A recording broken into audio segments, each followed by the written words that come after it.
So, you ever hear about a guy who was so dangerous to the establishment that they had to take him out? I mean, really think about that. A guy whose words, whose ideas were so potent that the powers that be couldn't let him keep talking. That man was William Cooper. This wasn't some random dude in a tinfoil hat. Cooper was a former United States Naval Intelligence officer. He had the clearances, he saw the documents, he was on the inside. He spent his life trying to warn us about what he saw and the things he talked about. Man, it's wild. It's the kind of stuff that keeps you up at night, questioning everything you thought you knew about how the world really works. He put it all down in his legendary 1991 book, Behold a Pale Horse. This thing became like the Bible of the underground, the counterculture. It's one of the most shoplifted books in America, which tells you something right there. People were desperate for this information. Cooper wasn't just connecting a few dots, he was revealing the entire hidden machinery, the deep state architecture that he claimed was secretly controlling the planet. He laid out the plans of secret societies, the manipulation of the public, the end game for humanity. He was screaming from the rooftops that we were all being played, that we were living in a carefully constructed reality designed to keep us enslaved. People called him crazy, they called him a conspiracy theorist, but the thing is, a lot of what he said started coming true. It's chilling. He was a lightning rod for controversy, but you can't deny the impact he had. He forced people to look behind the curtain, to question the official narrative, and to do their own research. He paid the ultimate price for it, but his warning echoes even louder today. So, what was so dangerous about what he was saying?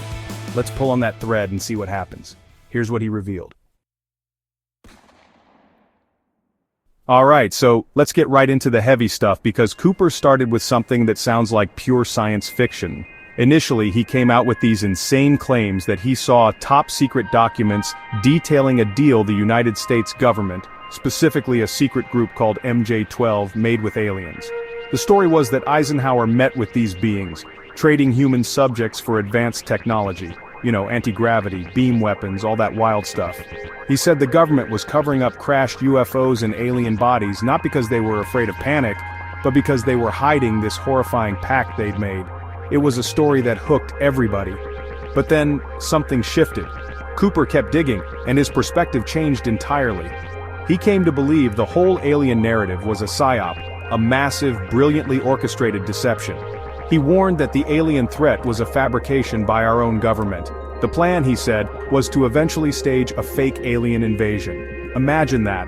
Holographic ships in the sky, maybe some advanced but man-made crafts. The goal? To terrify the world's population into accepting a one-world government, a new world order, as their only salvation. He was saying the ultimate enemy wasn't from the stars, it was from right here on Earth, using the idea of aliens to unite us all under their total control. It's a crazy thought, man.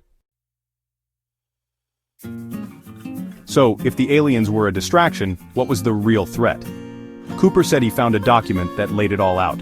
It was supposedly discovered in 1986 in an IBM copier that had been purchased at a surplus sale.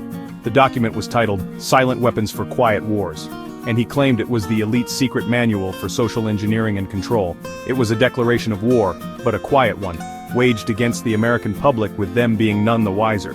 The manual described a new form of slavery where people are controlled not by chains but by debt and ignorance. It's absolutely chilling stuff. This document, according to Cooper, detailed how to use economic modeling, media manipulation, and the education system as silent weapons. It talked about keeping the public distracted with trivial entertainment and junk food while their freedoms were being systematically stripped away. The goal was to program people from birth to create a predictable, docile population that could be managed like a herd of cattle. It talked about creating economic shocks and controlling the flow of money to keep people in a constant state of struggle, too busy trying to survive to ever look up and see the bars of their cage. This wasn't about bombs and bullets, it was a psychological war for your mind. This idea of a psychological war leads directly to Cooper's next big warning. Mind control isn't just a theory, it's a documented, deployed weapon. He talked extensively about programs like MK Ultra, which we now know was a real illegal CIA program, where they experimented on people with drugs, hypnosis, and psychological torture to see if they could control the human mind. But Cooper said it went way beyond just a few secret labs. He believed the principles of MK Ultra were applied on a mass scale, using the media and public education as the delivery system for a kind of cultural brainwashing. He argued that the constant barrage of violence, sex, and crisis in the news and entertainment wasn't accidental, it was trauma-based mind control. The idea is to keep the public in a state of low-grade shock and fear, making them more suggestible and easier to manipulate. He saw the public schooling system as an indoctrination camp, designed not to teach kids how to think, but what to think. He claimed pop culture was engineered to lower our moral standards, break down the family unit, and create a population of isolated, confused individuals who look to the state for guidance. He was saying, look, they're not trying to win a debate with you, they're trying to bypass your critical thinking altogether. So who is they? Who's pulling the strings? For me, the answer was clear. A network of ancient secret societies. I went deep on this, man. I wasn't just talking about some vague cabal. I named names. The Illuminati, the Knights Templar, the Freemasons, the Skull and Bones, the Jesuits. I claimed these groups were the real power behind the thrones, the invisible government that chooses presidents, starts wars, and controls the global economy. I said that the history we learn in school is a lie, just a cover story to hide the real movers and shakers who operate from the shadows. I believed these societies were bound by secret oaths and esoteric knowledge passed down through generations.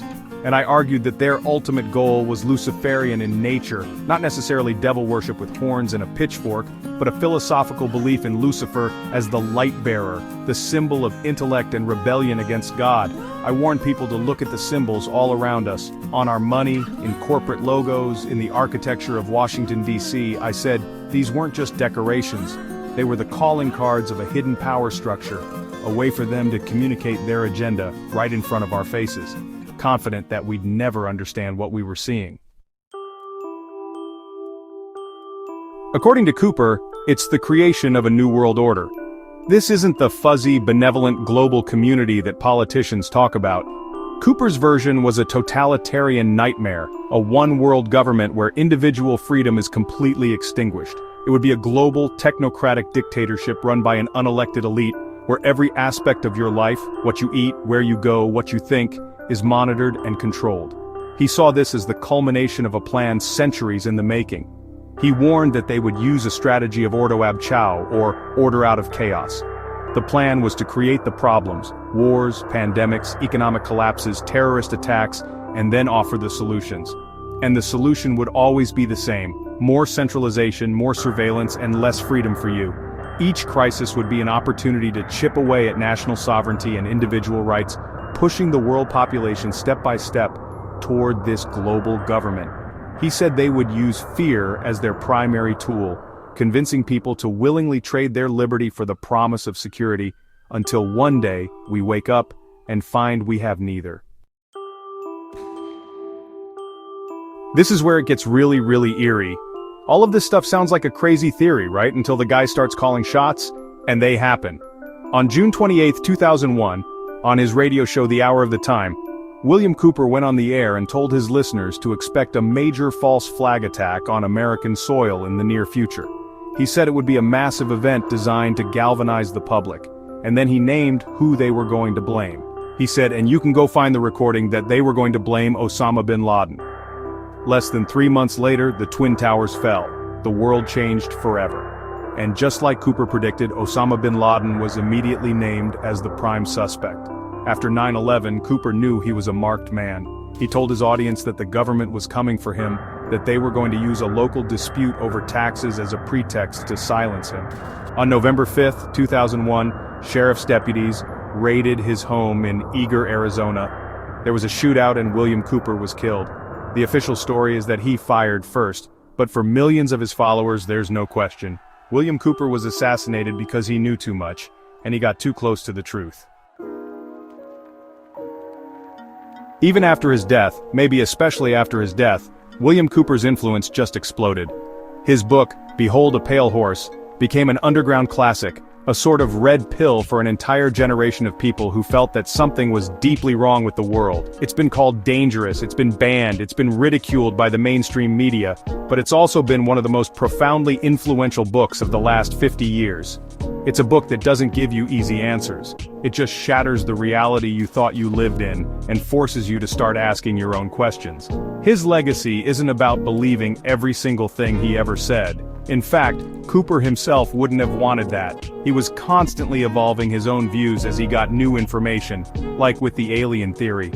His real message, the core of his entire life's work, was about empowerment through knowledge.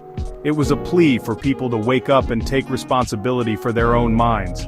His final most important message is the one that everyone, regardless of what you believe, should take to heart. He said, read everything, listen to everyone, but believe nothing until you've researched it yourself. That's true power. So, what do you do with information like this? It's a lot to process, I get it. It's heavy. William Cooper's story is a rabbit hole that goes deeper than you can possibly imagine. Was he a prophet, a madman, or was he a patriot who saw the truth and tried to warn us before it was too late? Maybe he was a little bit of all three. The world he described as a dark and frightening place, run by shadowy forces with a sinister agenda. It's a world where nothing is as it seems, and where the greatest war is the one being fought for your own perception of reality. But the point of his work isn't to leave you feeling hopeless or paranoid. It's the opposite. It's a call to action. It's a challenge to stop passively accepting the information you're fed by the TV and the authorities. It's a call to become an active participant in your own understanding of the world. The story of William Cooper is a testament to the power of a single individual to challenge an empire, and a reminder of the price that is sometimes paid for speaking truth to power. His voice may have been silenced, but his questions hang in the air, more relevant today than ever before. Ultimately, it's not up to me or anyone else to tell you what to believe. That was Cooper's whole point. You have the tools, you have the ability to think for yourself. So use them, dig into it, question everything, especially the things you're told not to. Read Behold a Pale Horse for yourself. Listen to his old radio shows. Look at the evidence, look at the world around you, and decide for yourself. Because in the end, the only truth you can really rely on is the one you discover on your own. Thanks for watching.